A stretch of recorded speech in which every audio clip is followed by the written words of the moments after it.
to another episode of 1822 Adventures and More. This morning it was raining out. This afternoon it's going to be raining out. So it's a great day to be working on the chopper.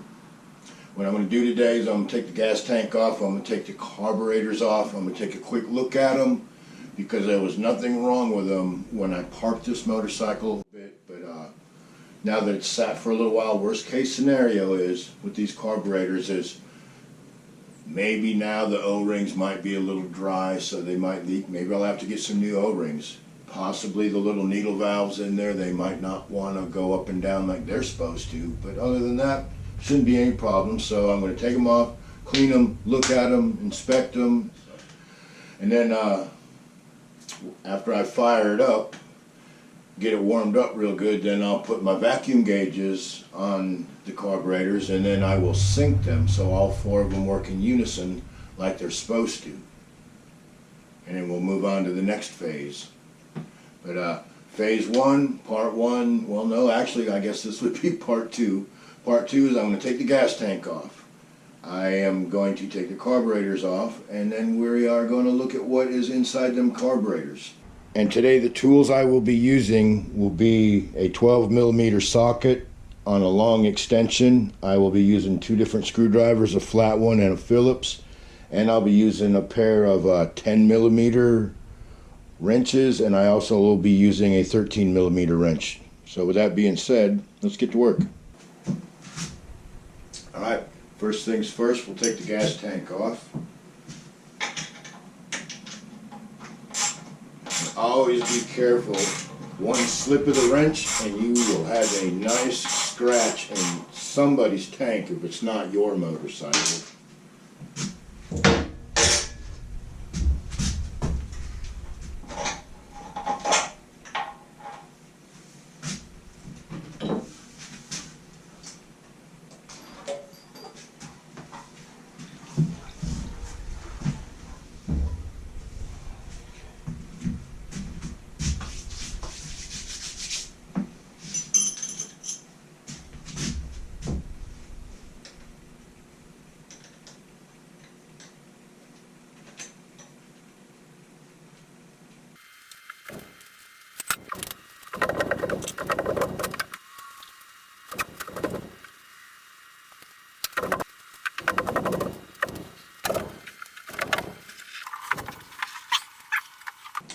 Well, the carburetors just didn't really want to come off, so I had to break out some reinforcements. PB Blaster. If you've never used this stuff, you should go get some. It's great. It'll loosen up just about anything. So that being said, give this a little squirt and we'll see what happens. Normally, when you're using PB Blaster, whatever you squirt with it, you let it penetrate a little bit and it'll definitely come loose. And if a PB Blaster won't loosen it up with a big fat wrench, it probably won't come loose, period. Alright, so let's give this thing a twist, see what happens. I've let it soak for a little while, and now it's time to see if these carburetors want to come loose.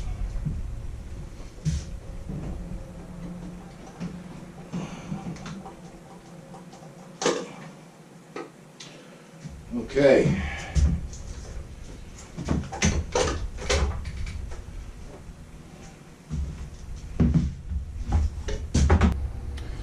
Okay, so I've already drained these. There was nothing in there because they sat so long. So just to make life easier, I'm just going to put these over here.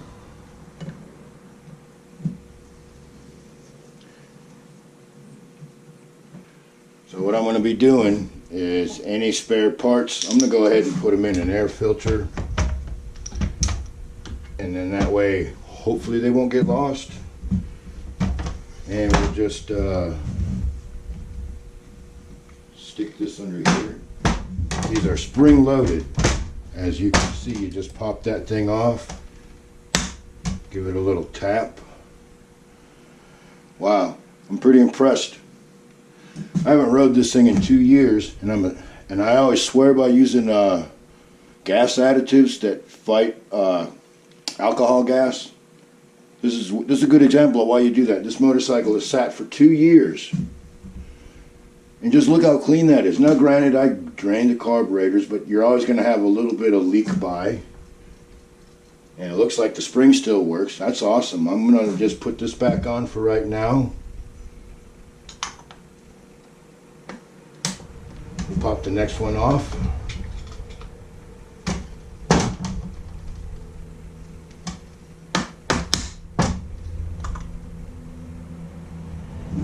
Okay, there's just a little bit of residual crap in that one, but not much. That's awesome. Okay.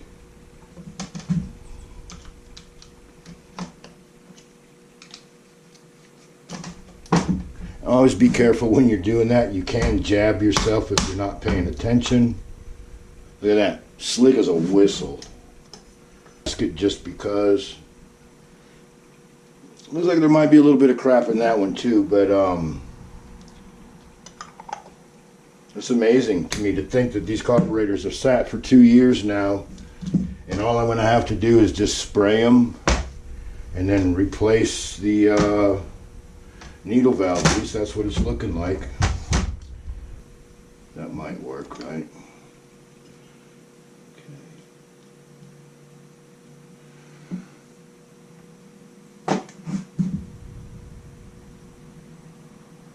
Wow, this one's still working. That's awesome. Spray with a little of that. Yikes. Okay, so dump that back out on the bench.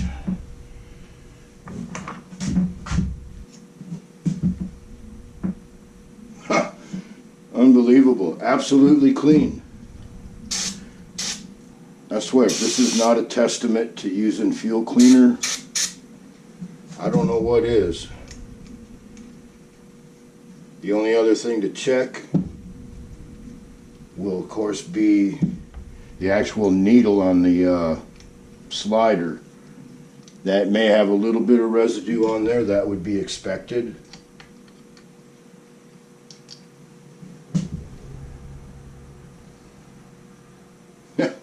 Yeah, it's clean.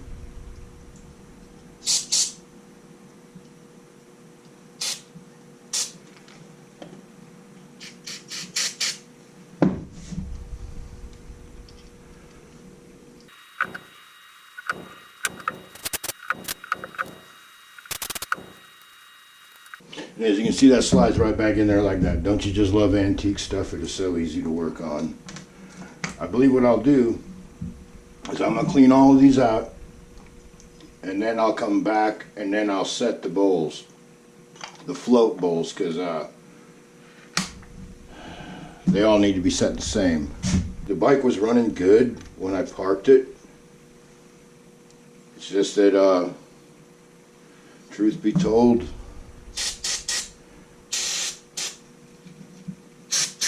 I'm just getting kind of old to be riding an old 1974 chopper. It's just, I love the motorcycle, but every other motorcycle in my collection has a suspension, has shocks, has a suspension, rides nice and smooth for whatever age it is. So this one's just got to go. It's time to pass this one on to a kid that can really appreciate it and have some fun with it like I have. Okay, this one might be clogged. Here's another tool. If you're going to work on old motorcycles, you most definitely need some of these types of carburetor jet cleaners. With any amount of luck, you can just stick your little doodad in there and it'll clean it right out. Alright, see, we got that to bust loose.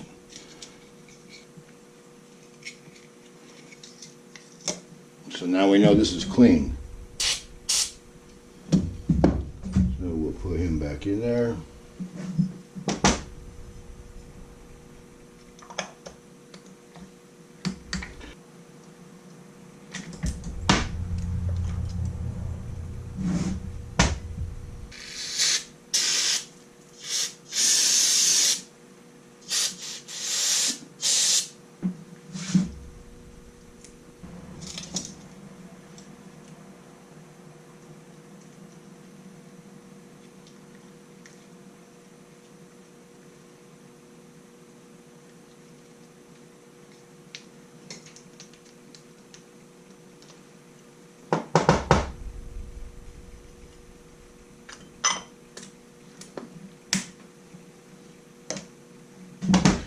Okay, so there we go. The bottoms of the carburetors look excellent. Like I said, one more time, I cannot stress to you enough, especially in something you don't ride every day, to use a gas preservative. I use the Lucas Safeguard. Have great luck with it.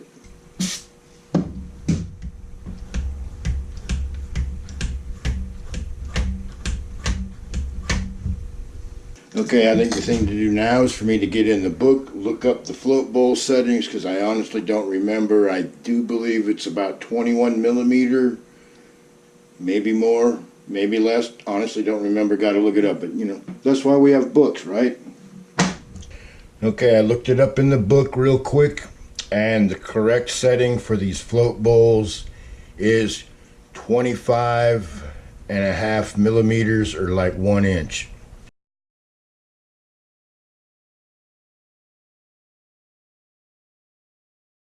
And the only way to properly do that is with a float bowl setting tool. And what you do with this is you set it for whatever the width of your carburetor is, and then you pull it up a little bit more than what it would be, and then you bring it down to where it should be. And now today, because I'm setting it on this little ridge, I'm going to allow 1 millimeter, so I'm going to be setting this thing at like 24. But before I do that, what you want to do with these old motorcycles is you want to look at that. This is the pin that this rests on. Make sure it's not bent. And this, because it's a twin float, make sure that it's not offset. Make sure the floats are level. And then what you do is you take this thing right here, you set your pin in there, and you run it across there. And you just let that just rest on there. So you get everything in there, and then you take this thing here and you have it set to where these here brackets rest on either side of your carburetor. Then you drop this little gizmo down there to where it's just flush with it. And as you can see, instead of being 25, it's 24, because I'm allowing 1 millimeter for that. So then also what I do is I come back to the other side and I drop it down there and I measure it, and it's right at 24. And I've already done it to all the other ones. So what I've done with this, like I said, you set this to the proper width of your carburetor, and you know what your setting is, so then you drop it down on top of your float, and then when check it. And if it's at the right level, fine. If not, then you bend your little tab in there, and that will raise it or lowering it depending on which way you bend it. And then you do that to all of them. Now all of these are set at 1 inch. So what I'll do is I'll put these back on. And before I took them off, I did take the time to number these and number the carburetor so I don't mix them up. It probably doesn't matter that much, but it matters to me. And also, like I said, make sure that these tabs are not bent, that both floats are level. That's why you check both sides to make sure that they're sitting level. Probably don't have to do that, but I do it because I feel like I have to do it, because when you twist it real good, you want everything to be right. Otherwise, it won't sound right, it won't run right, it won't pull right. Nothing will be right unless everything is right. And on these older motorcycles, there's a lot of little things that have to be just right. But when they're just right, there's nothing sweeter than riding a dinosaur. So I'll put this all back together. Here's the deal. All right, that one's marked number 4. 4 on here. Push my clip down.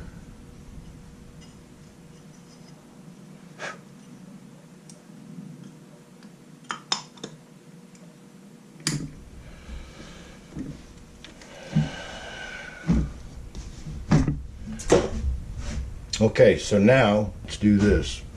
This is your air bleed screw. This is real important.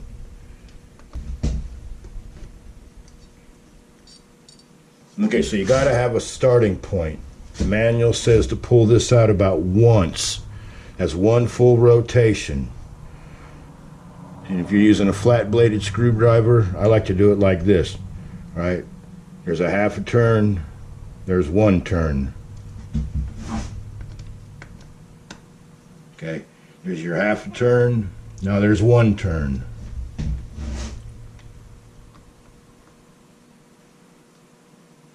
Half a turn, one turn. Half a turn, one turn. Okay, so now the bottoms are clean. The float bowls, each one of them are set to spec. The next thing to do, because this thing actually, it was running great when I parked it. It just, I felt like the ignition timing was off a little bit, but there was nothing wrong with the carburetors. I've double checked them now, so we will put these back on the motorcycle and do everything else that needs to be done. And then it will be time to synchronize them. And when I go to synchronize them, I'll be taking these little screws out and I'll be screwing in the fittings to the hose that go to the vacuum gauges, and then with a little bit of monkeying around here and there, I'll get all my vacuum gauges to be reading at the same level, which means all 4 carburetors will be synced properly, and this thing will have a really sweet sound to it. It always has, it always will. There's nothing like the sound of a vintage 750 that's running AirPods and straight pipes. They just, to me, that just has an awesome sound to it. So these carburetors are now ready to go back on the motorcycle. What did we learn today? Well, actually, vintage carburetors are not that complicated. You just got to remember, there's 4 of them. They all got to do the same thing at once. Not that big of a deal. But if you want to work on vintage motorcycles, you will definitely need a float bowl gauge. This one here is made by Pit Posse. I don't know, 25 bucks, I don't remember, something like that. They're not that much, but you have to have one. And if you're going to work on vintage motorcycles, something else that you most definitely have to have, if I can get the dang thing open, is some jet cleaners. These are like little rinky-dink, kind of like rough but not sharp file things. You poke them in your jet and you can clean your jet out real good. Must have for working on vintage motorcycles. Another thing, I'm not going to go into details on this. To work on multi-cylinder, multi-carburetor bikes, you must have at least a set of vacuum gauges or mercury sticks if you can afford them. And my take-home point, you seen in the beginning of the video when I took the carburetors apart, that chopper has been sitting for 2 years for no reason other than I just stopped riding it. But I swear by this stuff. You can use whatever brand you want, but I use the Lucas Safeguard alcohol treatment. You just got to make sure whatever treatment you use, that it's something that's designed for alcohol gas and storage and all that good stuff. What this does is it conditions the fuel, drags out the water, and just go to their website. They'll tell you all about it, but you need it. How much do you use? You use 1 ounce for 5 gallons. So a bottle like this will treat 80 gallons. 80 gallons in a motorcycle. It costs like $7. How can you afford not to do this? It will keep your fuel system clean. So if you use this, will you still have problems with your motorcycle? Probably. But I can tell you this, you will not have fuel related problems if you use this or something else. Another one is called Startron. That's a good one. And Stabilize makes a green one now. I believe it's their marine grade one, whatever. But if you use alcohol gas, which we pretty much none of us have a choice in that anymore, you really need to use an additive. Because do a little research, you'll find out alcohol gas will deteriorate in 30 days. So if your motorcycle sits, say the gas has been sitting in a gas station for 2 weeks. Now you fill up your motorcycle, take it for a ride. Now your motorcycle sits another 2 weeks before you can get it. That's 4 weeks, that's a month. You're going to have crap gas in your motorcycle. Use something like this and that won't happen. Anyways, before I bend your ear much more, like I said, those bowls in them carburetors right there, that speaks for itself. Sitting 2 years with nothing to do except sit there. Take them carburetors apart and they're clean. 2 of those carburetors had just a little bit of dinky sediment in there. Well, you know, hey, that could happen, right? I can remember working on mopeds. Guys, no, we're not even going to go there. Cut. So I hope you enjoyed this little episode here of taking the carburetors off and showing you how to clean them. And don't forget, the reason they were so clean after 2 years is because I firmly believe in using a fuel stabilizer of some brand. This is the brand I like. Thank you for watching 1822 MC Adventures and More. I appreciate the views, I appreciate the likes, I appreciate the comments, I appreciate everything and anything you guys do out there.